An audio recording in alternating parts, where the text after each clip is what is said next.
En poco más de un mes se va a elegir presidente en su país. Y el presidente es la persona que más puede influir, que más influye en cómo se desarrolla la vida cotidiana del país. Toma muchas decisiones importantes, es el que puede ejercer el presupuesto, puede hacer muchas cosas. Entonces es muy importante esta posición. ¿Y quién puede ser presidente en nuestro país?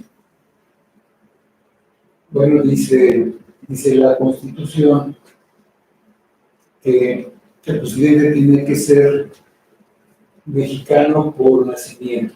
Es un requisito de nacionalidad.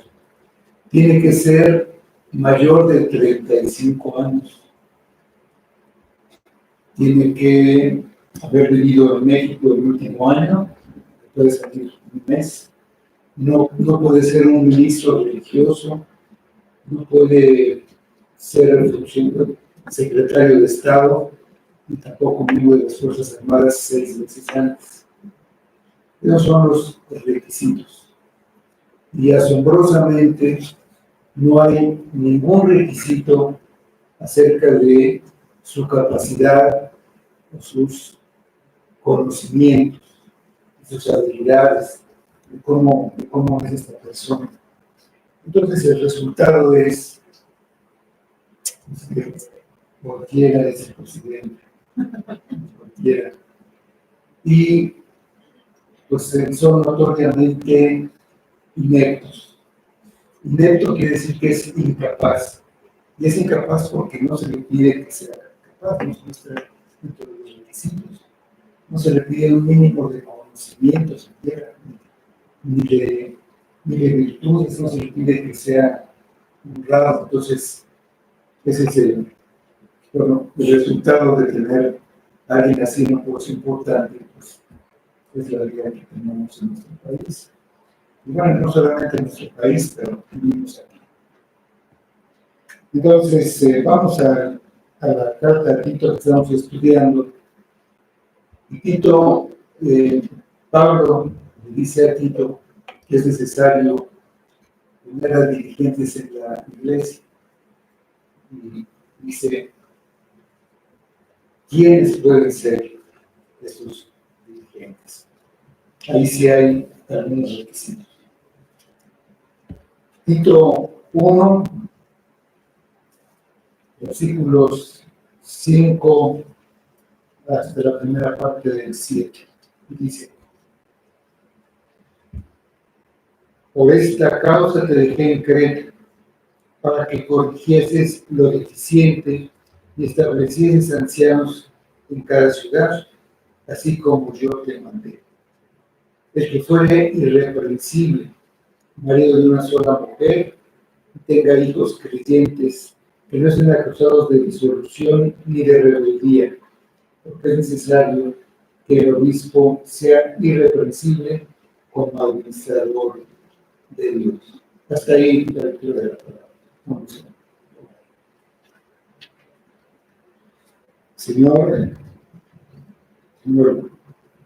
Padre nuestro, te damos gracias por todo lo que tú haces y sigues haciendo en cada instante por nosotros. Te damos gracias por tu sabiduría. Tú nos conoces nuestra naturaleza, nuestras debilidades y lo que necesitamos.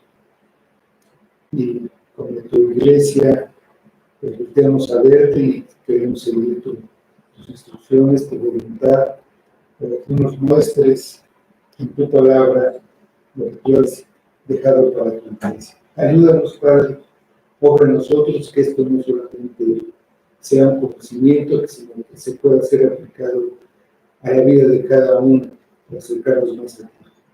Pedimos que todo sea para tu gloria y en tu nombre de Jesucristo.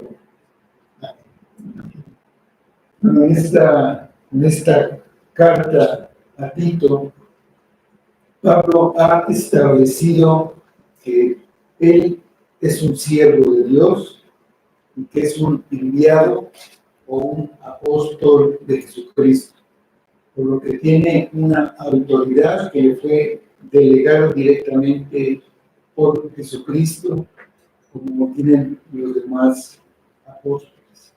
Y así debe verse este escrito, con esa autoridad. El receptor de la carta es Tito, un verdadero creyente, un hijo espiritual de Pablo y uno de sus colaboradores al que da instrucciones de lo que queda pendiente en las iglesias de Creta. Tenemos el motivo de la comisión que da, dice el versículo 5. Por esta causa te dejé en Creta, para que corrigieses lo deficiente, establecieres ancianos en cada ciudad, así como yo te mandé. Creta es una de las islas más grandes del mar Mediterráneo. Era una isla griega y había mucho de mitología y de tradiciones relacionadas con nuestras cosas, con la mitología, como es en la mayoría de las islas griegas. Creta fue anexada al Imperio Romano en el año 67 a.C. Había ahí una cultura pagana y había también una colonia de judíos. Los judíos vivían en muchos lugares de lo que era ahora Roma. Casi todos los lugares había judíos y había sinagogas.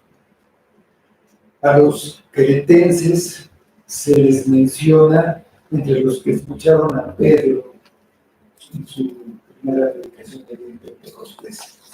En Hechos 2:11, al final de todo este pasaje, dice: cretenses y árabes les oímos hablar en nuestras lenguas las maravillas de Dios.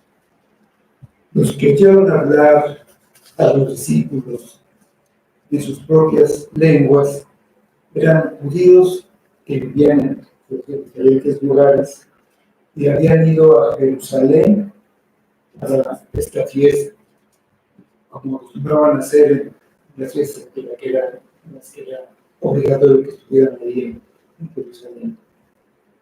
Algunos de estos visitantes eran de Creta y al terminar las festividades pues regresaban a sus lugares de origen.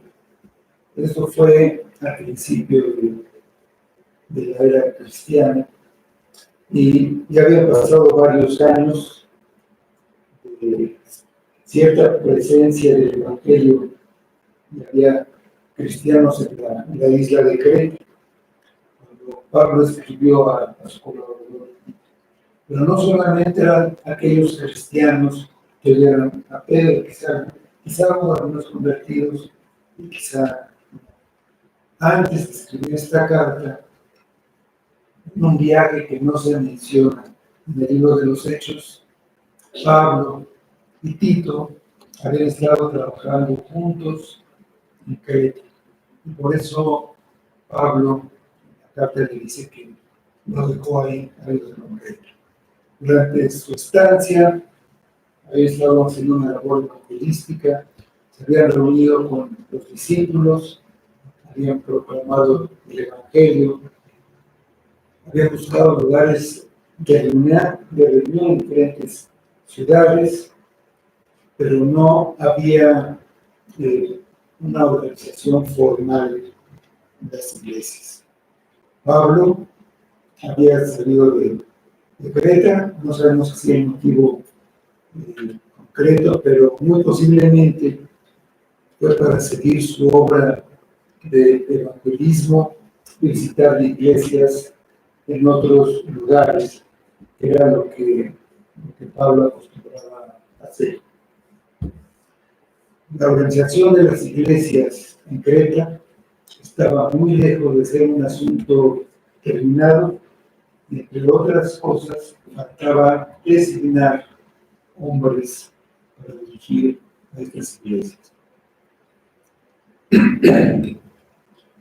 Pablo sabía que esto no se debía hacer de forma apresurada. En otra carta, en la que trata este mismo asunto de nombrar dirigentes para la iglesia, pero en su carta a Timoteo, que estaba en Éfeso, una ciudad ya mucho más madura en la fe, le dijo a Timoteo que el elegido no debía ser un neófito. También le dijo que no impusiera con ligereza las manos a ninguno. Se debía ser muy cuidadoso, y por eso dejó a Tito con un encargo muy concreto. En este encargo, Pablo le da instrucciones para establecer un liderazgo adecuado en las iglesias. La manera de hacerlo no es exclusiva para las iglesias de Creta. Se aplica a todas las iglesias de todos los tiempos y de todos los lugares. Como comprueban las instrucciones muy parecidas que repite en la carta de Timoteo con esta misma finalidad. Si lo está repitiendo es porque quiere enfatizar eso. Dios ha ordenado que hombres con ciertas capacidades y ciertas cualidades espirituales y morales dirijan en sus iglesias. Solo entonces la iglesia puede ser un ejemplo para un mundo perdido y moribundo. No todo hombre puede ocupar este puesto. Debe tener ciertas características que lo califican o que lo descalifican. La importancia de un liderazgo piadoso se hace evidente en el hecho de que las calificaciones se detallan tanto aquí como en la carta que envió a Timoteo. Son calificaciones bíblicas, por lo que ninguna iglesia tiene la facultad de cambiar, abandonar o ignorar estas calificaciones para elegir a sus dirigentes. Se causa mucho daño al pueblo de Dios y al nombre de Cristo cuando hay hombres no capacitados en la dirección de la iglesia. La iglesia comete un pecado grave cuando desecha este mandato y designa a hombres no calificados. En realidad, los requisitos describen a todo creyente. Así debe ser todo creyente. Y no es que Dios exija más a los posibles dirigentes, sino que requiere que desde antes de que sean nombrados sean un ejemplo para la iglesia de cómo deben vivir todos los hombres y mujeres, y con base en esa manera de vivir pueden ser reconocidos por la iglesia como aptos o como capaces para hacer el trabajo. Por esta causa desde que en Creta se hace evidente que Pablo no tenía ninguna prisa en nombrar a un hombre para un cargo para el cual no estaba capacitado. Él había estado en Creta y se había ido sin nombrar a nadie, aunque era necesario que estos cargos estuvieran ocupados para el debido funcionamiento de las iglesias. Como no había hombres capacitados cuando Pablo se fue, dejó a Tito para que eventualmente estableciera ancianos en cada ciudad donde había una iglesia. Sería un trabajo largo y arduo, pero indispensable para el funcionamiento y la estabilidad de las iglesias. Pablo no especifica un número de ancianos que debe haber en la iglesia, porque cada iglesia es diferente y tiene necesidades diferentes. Dejó a Tito para que conociera lo deficiente, literalmente para que interesara más. O sea, ya había Pablo empezado a hacer las cosas mejor, a realizar las cosas.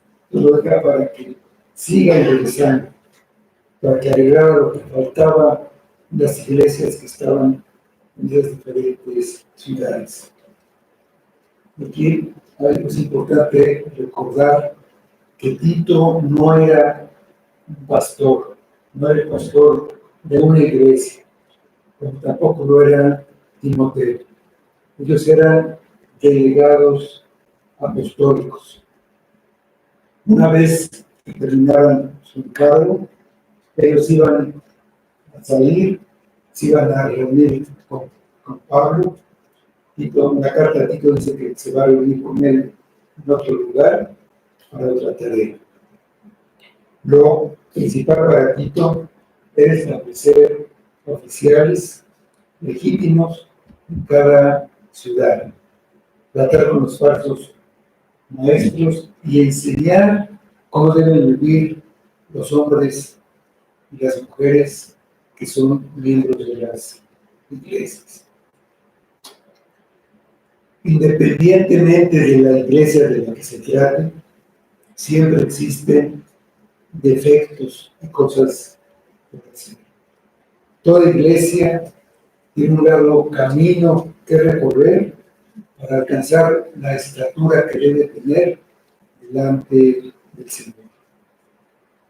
Muchas iglesias no están organizadas como Dios manda y han permitido falsas enseñanzas que derivan en malas prácticas. Un ejemplo visible en muchos lugares es la existencia de pastores, de una adoración para agradar a los visitantes y no para agradar a Dios. Las consecuencias son que no se están trayendo a los pecadores a los pies de Cristo. Hay divisiones y se destruye el testimonio de la iglesia del mundo. Toda iglesia debe corregir lo deficiente y hacer lo que no haya hecho y debería estar haciendo. Una iglesia debe estar continuamente creciendo, continuamente reformándose, o comenzará a resbalar y va a perder el mensaje de la vida eterna para la humanidad. Tito debía establecer ancianos en cada ciudad, y esa era la práctica que había seguido Pablo en sus viajes misioneros a través del tiempo. En Hechos 14:23 podemos ver esto, dice aquí, y constituyeron ancianos en cada iglesia, y habiendo orado con ayunos, los encomendaron al Señor, en quien habían creído. Entonces, es el propio Tito quien debía nombrar a esos ancianos en todas las ciudades en las que existieran congregaciones. No son las congregaciones las que deben elegir a los superintendentes. La responsabilidad total de cada nombramiento recaía, en este caso, en Tito. No es una elección popular, como puede ser la de elegir un presidente, porque en ese caso se corre el gran riesgo de escoger a alguien. Pero Tito sí debe considerar a la congregación, y mucho. Debe mirar con atención la reputación que el hombre de su elección tiene entre sus hermanos cristianos y compararlo con los requerimientos que le dicta Pablo que son los requerimientos que pide Dios. Un hombre en quien la congregación no confía debido a la mala reputación que se le atribuye a él o a su familia, no debe ser designado.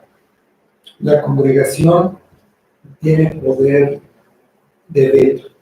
Un hombre que no tiene el carácter, que hacen los requisitos delante de ellos, no debe ser elegido. El nombramiento de los funcionarios de la iglesia es un mandato. No es algo que dice, bueno, sería bueno que nombraras ancianos. No, debe hacerse. No debe omitirse en ningún caso.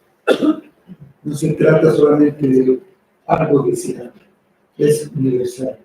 Tito nombrará ancianos en cada ciudad. Puede pasar tiempo, pero él debe pasar por todas las congregaciones, ciudad por ciudad, y asegurarse de que cada una tenga su anciano o su grupo de ancianos.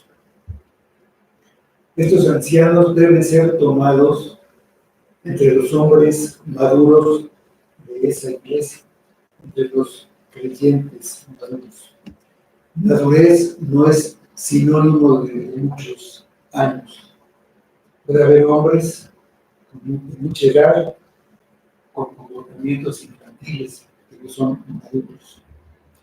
Por regla general, deben ser jefes de familia que hayan tenido experiencia de haber vivido experiencias en situaciones laborales, de amistad, que demuestren su carácter y especialmente que haya tenido experiencia de gobernar una casa cristiana. Eso será una garantía de su capacidad para gobernar una congregación. Estos ancianos no serán simples delegados de Tito o de la congregación. Su autoridad no viene de que sean representantes de los hombres y mujeres sobre los que ellos están puestos.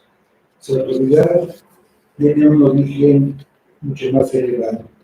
Son, dice el pasaje, administradores de Dios, son mayordomos de Dios. Es su casa, la casa de Dios, la que dirige y administra. Y de él se deriva su autoridad. Son sus ministros designados para actuar en su nombre.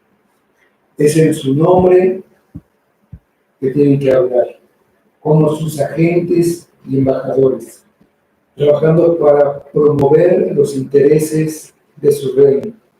Entonces, no es su casa la que tienen que administrar, es la casa de Dios. Los versículos siguientes de la carta se refieren únicamente a los ancianos, pero la convicción de Pablo es que con el tiempo una iglesia también necesita diáconos, y eso se ve en la carta a Timoteo. El apóstol sabe que cuando la obra que se debe realizar resulte demasiado pesada para los ancianos, debieran nombrarse en forma similar a los diáconos necesarios, como se narra en el libro de los Hechos. No se lo encarga a Tito en este momento, porque esas iglesias eran muy jóvenes, pues primero era que eran ancianos. La palabra anciano, que se usa generalmente para describir la madurez necesaria en el puesto, esa es la palabra. Anciano es la traducción de presbúteros o presbítero, que en este pasaje se usa de una manera intercambiable con la palabra obispo, en el versículo 7, que viene de la palabra episcopos, que significa superintendente o supervisor. Anciano es una denominación que básicamente judía se usaba para los miembros del Sanedrín, eran los ancianos. El obispo es un nombre griego, pero denotan el mismo oficio, igual que pastor o ministro. Es el mismo cargo de pastor maestro de Efesios 4:11, donde dice: y él mismo constituyó a unos apóstoles, y a otros profetas, a otros evangelistas, y a otros pastores y maestros. Pastores, maestros.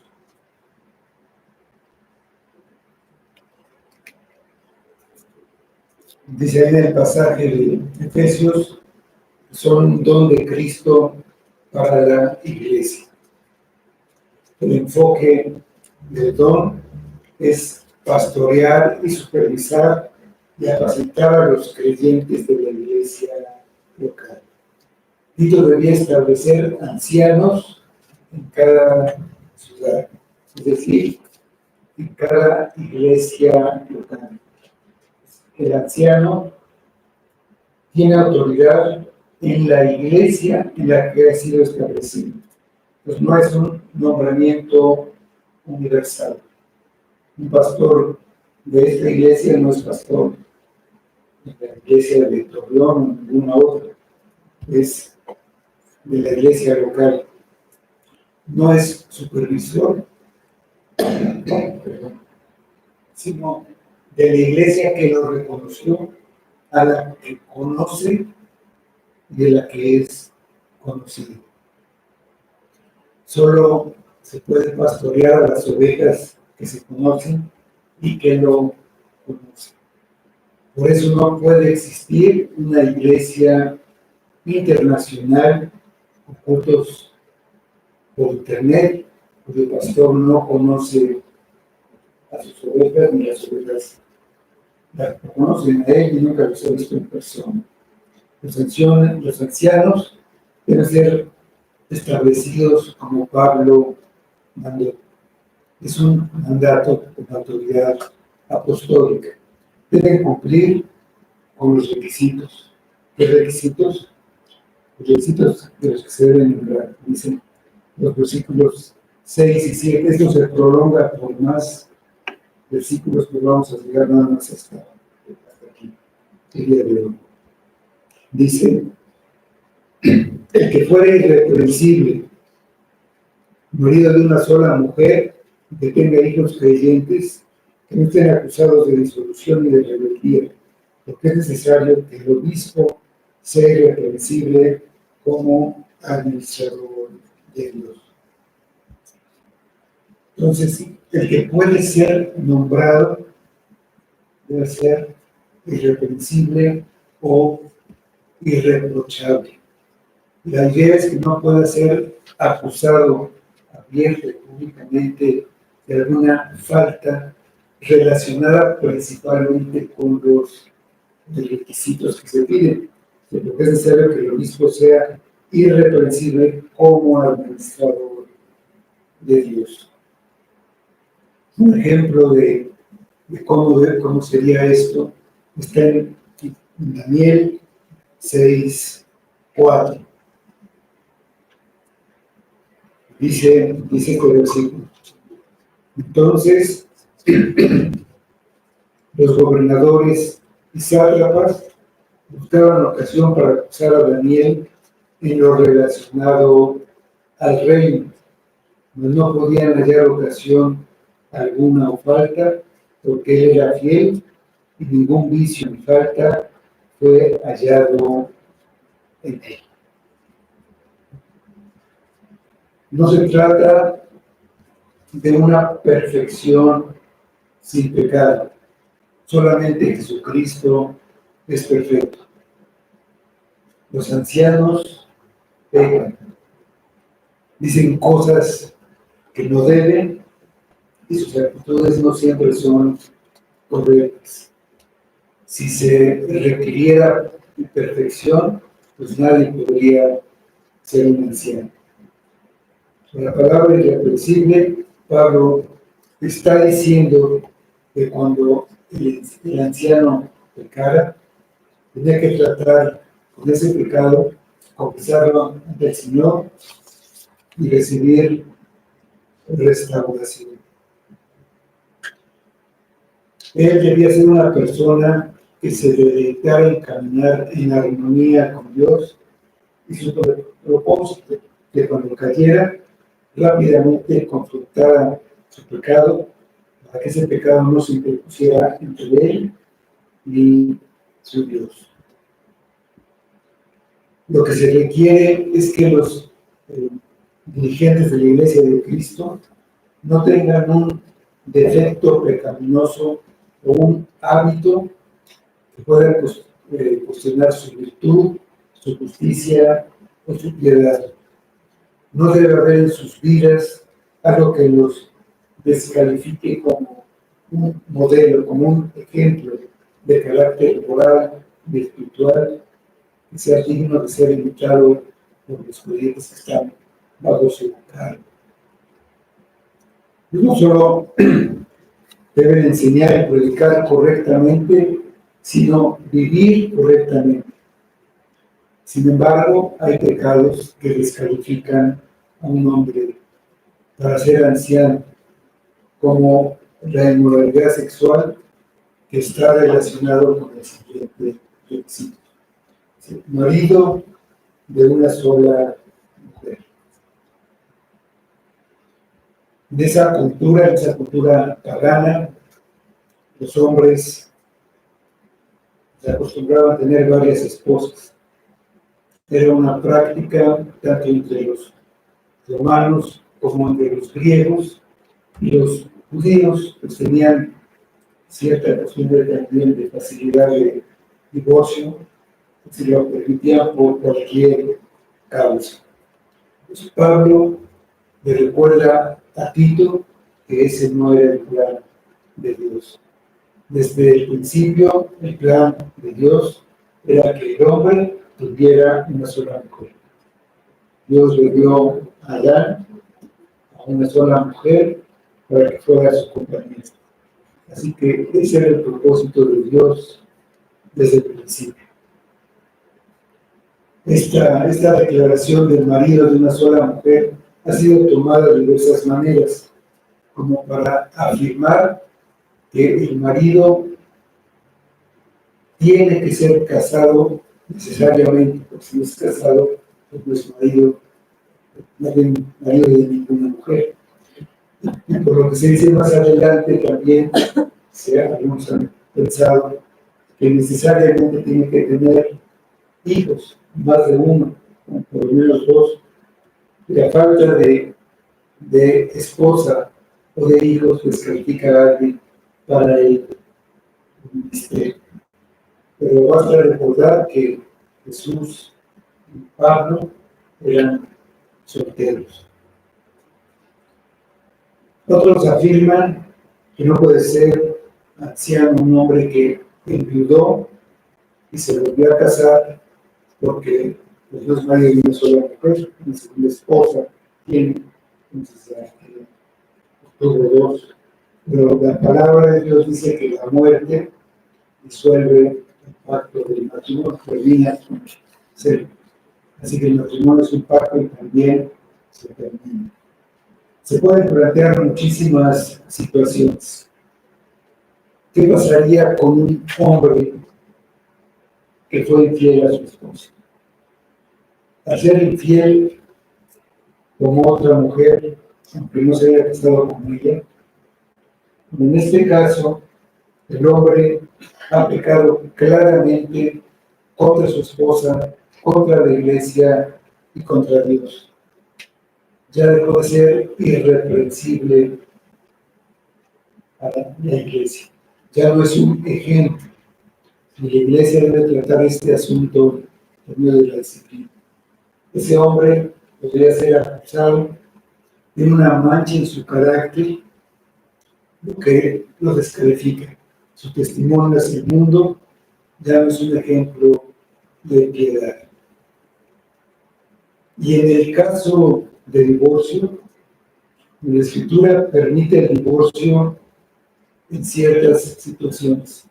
Jesús dijo que por causa de fornicación. Si el hombre se divorcia y se casa de nuevo, no ha tomado una segunda esposa, en cada caso es diferente. Se debe examinar la causa del divorcio. ¿Se divorció porque se cansó de su esposa o se divorció porque había otra que le gustaba más? Eso es obviamente pecaminoso y si eso descalifica. Pero se divorció siendo incrédulo o creyente, eso también es importante. Cuando alguien viene a Cristo, dice 2 Corintios 5, 16 y 17, dice, de manera que nosotros, de aquí en adelante, a nadie conocemos según la carne. Y aún si a Cristo conocimos según la carne, ya no lo conocemos así. De modo que si alguno está en Cristo, nueva criatura es, las cosas viejas pasaron, y aquí todas son hechas viejas. Es un anciano debe tener una reputación intachable de devoción a su esposa y de pureza sexual. Debe estar completamente libre a lo largo de su vida cristiana de fornicación, adulterio, divorcio, nuevo matrimonio, excepto en el caso de viudez, libre de amantes, hijos ilegítimos y todas esas manchas morales que deshonran la reputación de Cristo y de su iglesia. Cada caso es diferente, pero la iglesia debe examinar la vida familiar del hombre. La manera como actúa en su vida familiar indicará la manera en la que obrará en la iglesia. El anciano debe ser alguien que ha demostrado ser una persona fiel en situaciones difíciles a lo largo del tiempo. Si en realidad ningún pasaje en el Nuevo Testamento apoya la idea de que un segundo matrimonio en sí mismo descalifica a alguien para el matrimonio, sino lo que estuviera alrededor de este segundo matrimonio sí podría descalificar a alguien. El sentido correcto de la frase parece ser marido de una sola mujer al mismo tiempo. Lo que descalificaba en esa época ni cualquiera alguien era la poligamia. En el contexto significa que el que fuera nombrado anciano debe ser un esposo leal y fiel a su esposa, que conserva su matrimonio en toda pureza. Un punto importante es que el hecho de que el anciano sea esposo de una sola mujer supone que la esposa es una creyente, tiene que ser una hermana en Cristo. Dice 1 Corintios 9:5. No tenemos derecho de traer con nosotros una hermana por mujer, como también los otros apóstoles y los hermanos del Señor y Cefas.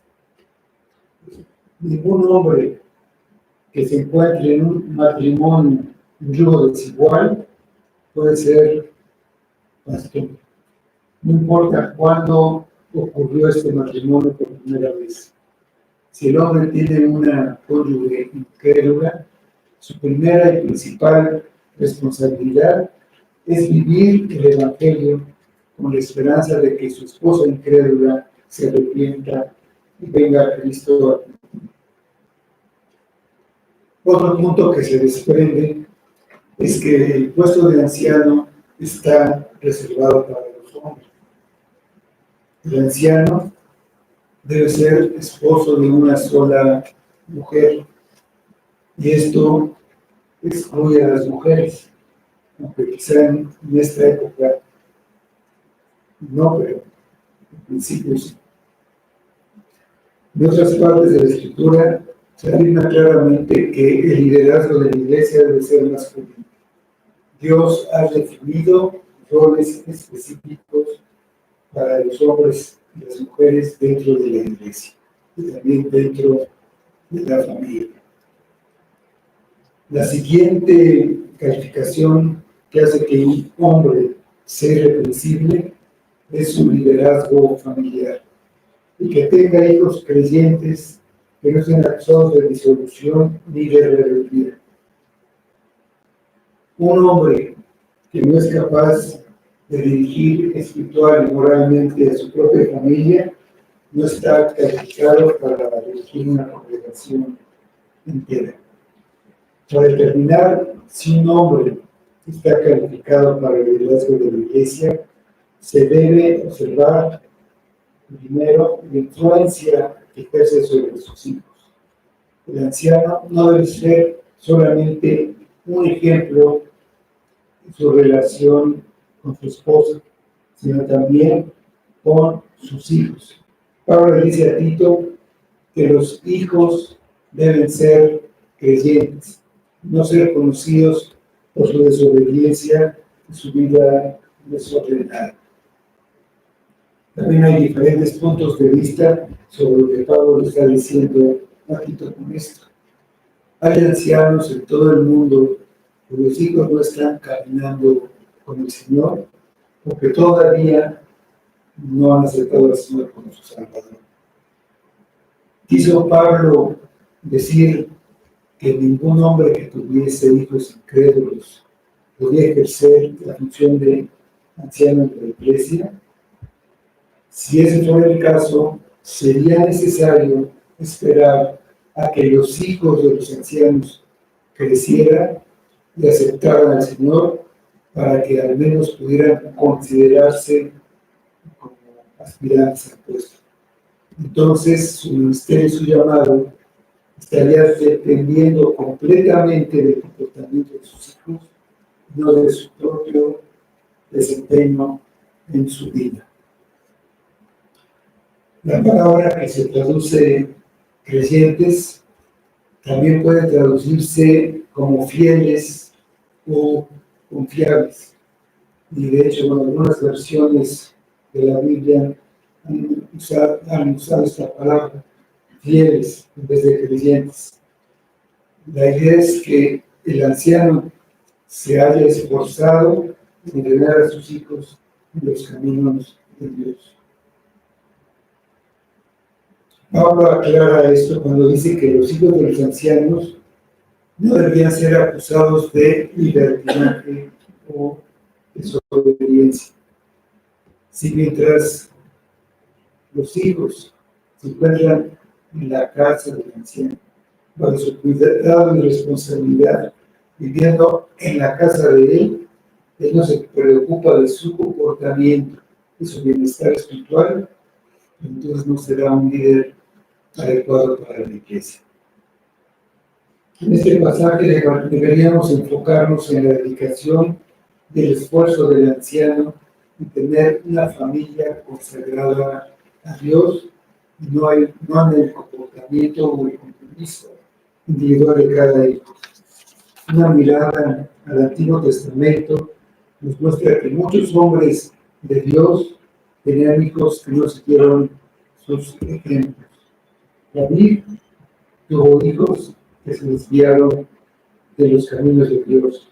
Los hijos de Isaac, de Abraham, de Jacob, de Job, no siguieron su ejemplo.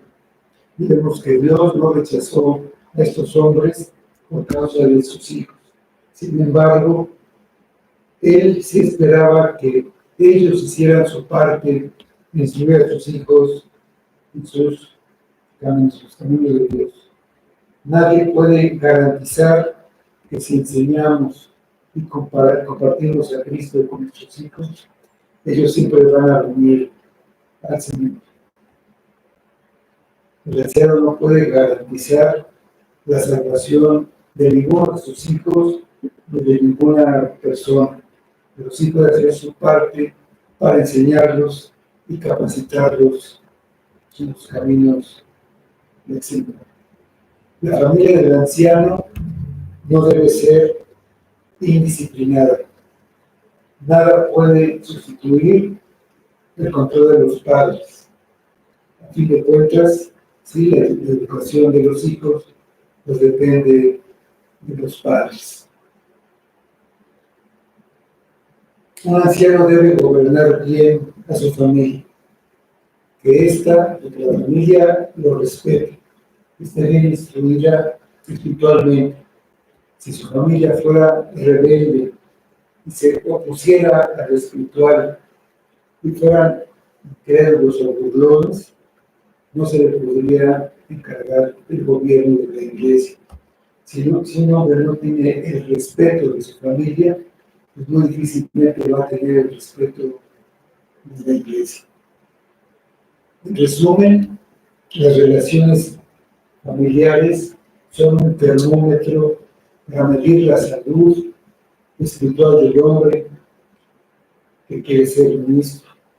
Sus hijos y su esposa son un reflejo fiel y visible de su capacidad para alentarlos y guiarlos, y dan una muestra de lo que él podría hacer o no hacer por la iglesia.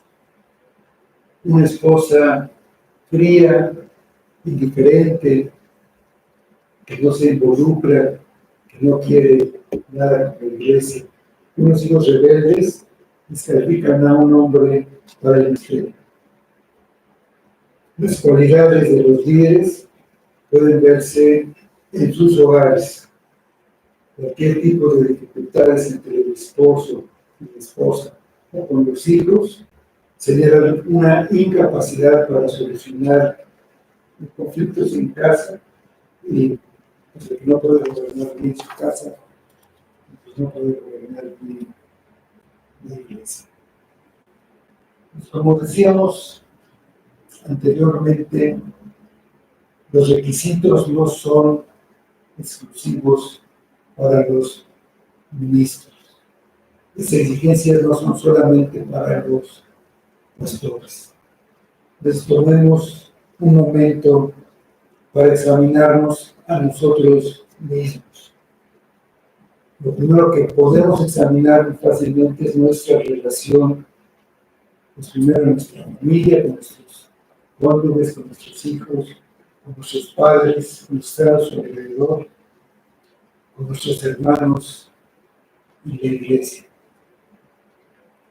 Y nuestras relaciones con las personas siempre nos dicen cómo está nuestra relación con Dios. Esa es la palabra que no ama a su hermano, a quien ve, pues no puede amar a Dios a quien no ha visto. Si estamos aquí en la iglesia, nuestra meta es parecernos más a Cristo cada vez. Somos la persona que deberíamos ser. Nuestro egoísmo, nuestro orgullo, se puede ver en cómo nos comportamos con nuestro prójimo. Si no tuviéramos prójimo, si no hubiera nadie a nuestro alrededor, no tendríamos conflictos, no seríamos egoístas, no seríamos envidiosos, nunca nos molestaríamos con nadie, pero tampoco nunca podríamos amar a nadie. Entonces el mandamiento para todos nosotros es amar a nuestros hermanos. Y eso, si lo hacemos o no lo hacemos, deja ver lo que hay en nuestro corazón. Siempre hay un área en nuestra vida que debemos arreglar delante de Dios. Cuando nos descubramos en malas actitudes, en faltas, tenemos que reconocer que es pecado, que es nuestro pecado. Tenemos que arrepentirnos y tenemos que dejar nuestro pecado, aunque lo veamos como muy pequeñito. Tenemos que dejarlo, arrepentirnos, recordar la obra de Cristo que tiene el poder de librarnos de esa esclavitud del pecado, para que nuestra vida sea irreprensible. Entonces sí, para que seamos la influencia que Dios quiere, primero en nuestra familia y después en nuestra iglesia.